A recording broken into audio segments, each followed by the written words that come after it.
A man believed to be dead was just seen visiting the woman who helped fake his death. And someone is leaking photos from inside a maximum security jail, but no one knows how. The Polaroid shook the entire investigation. There, in grainy analog, was Lance Whitaker, the ex-homicide detective turned ghost conspirator, sitting across from Vanessa Hartley in the prison visitation room. The timestamp, 11:42 a.m., July 1st. The problem? There were no visitor logs showing his name, no camera footage, and no audio transcripts from that meeting, which meant one of two things. Someone inside was helping him. The man in the photo wasn't Lance at all. The FBI joined the investigation. They ran facial recognition on the man in the photo. 97.3% match. Lance Whitaker. But here's the twist. The suit he was wearing, the pin on the lapel, both matched the uniform worn by private security staff assigned to courtroom protection. So, he didn't sneak in. He walked into the front door. The guard were questioned. One remembered someone new on shift.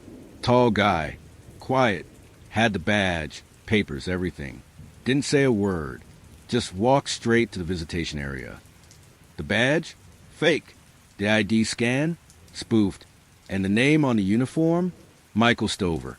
A real officer who'd been found dead in his car 2 states away just 12 hours earlier. His uniform, badge, and face stolen. So now the FBI had a new problem. This wasn't just a prosecutor with a body in the lake. This was a Black Ops-level conspiracy with resources, planning, and zero fear of being caught. They pulled Vanessa back in.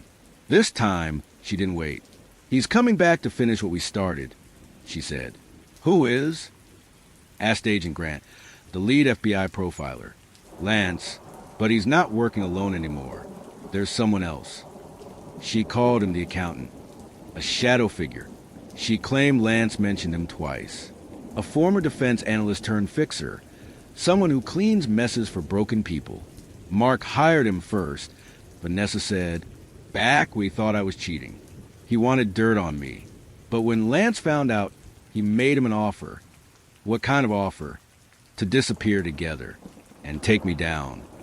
That's when she told them the final piece. 3 months before Mark disappeared, Vanessa had discovered a wiretap inside her home office. Tiny, hidden under the molding, battery-powered.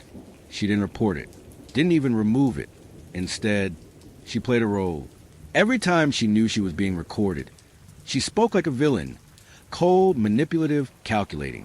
She wanted them to believe she was already guilty, so when they finally moved on her, she could control the narrative. But what she didn't count on was Lance going rogue. According to her, he'd started enjoying the game. "He used to just help me stay safe," she said. "Then he started making decisions without me. Bodies, messages, threats. I wasn't the only one lying." The FBI raided Lance's known storage unit in Butte, Montana.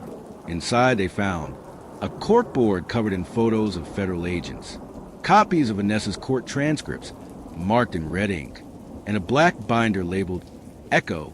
Inside the binder was a chilling manifesto. The system is a theater. Prosecutors are playwrights. Cops are actors. Judges are stagehands. But I burned the curtain. Also inside, pages of names.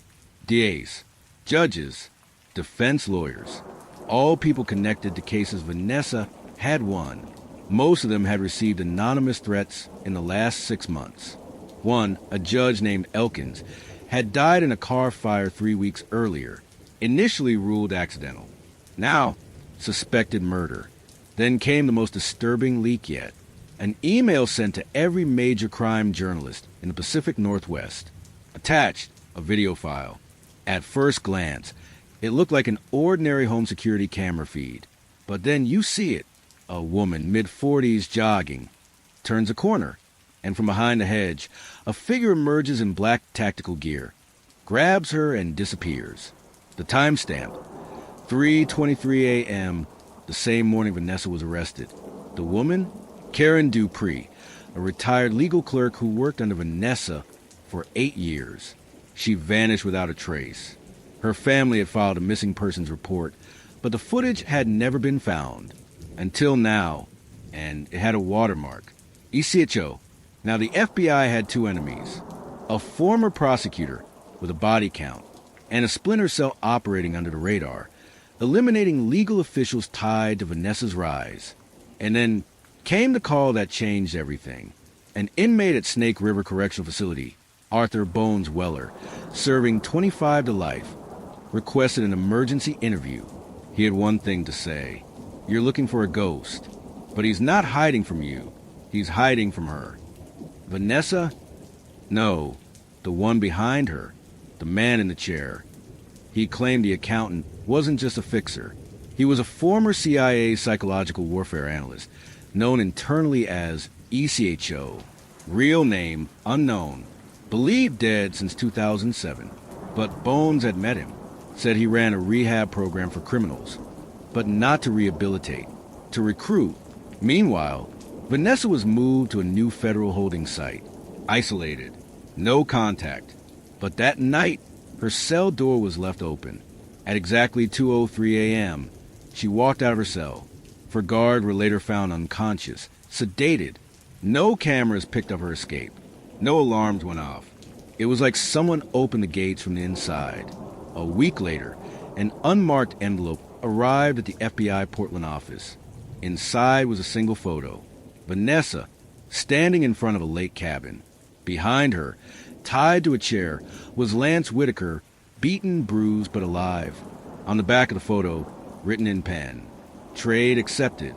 The next move is yours." The Bureau scrambled to locate the cabin.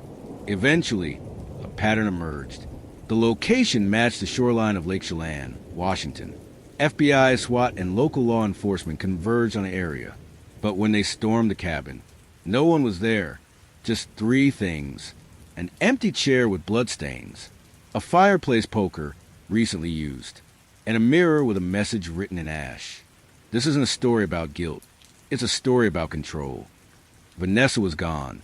So was Lance. And the final twist?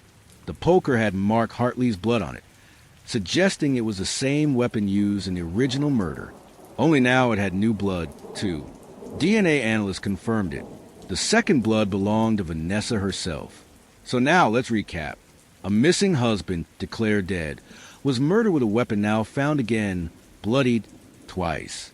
The former prosecutor is on the run with a ghost operative. A shadow group called ECHO is orchestrating a silent war on the legal system. And someone is leaking everything, every photo, every video, every body, with surgical precision. But there's one final thread. A name written repeatedly on the last page of Lance's binder. Anika Sloan. The Bureau ran it. She was real. A 44-year-old forensic psychiatrist in Portland. Worked with the DA's office briefly in 2015. Last seen a week before Mark's disappearance. Her house had been empty for months. But no missing person report. No family. No record of her leaving the country. It was like she had been erased. Until they found the grainy traffic cam photo. Anika Sloan stepping into an unmarked van. License plate? Registered to a defense contractor based in Virginia.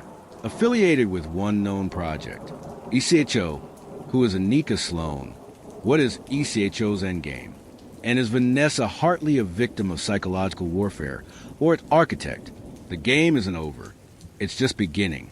Subscribe to Whispers of Crime, Motive, and Murder for Part 4 of this unfolding conspiracy.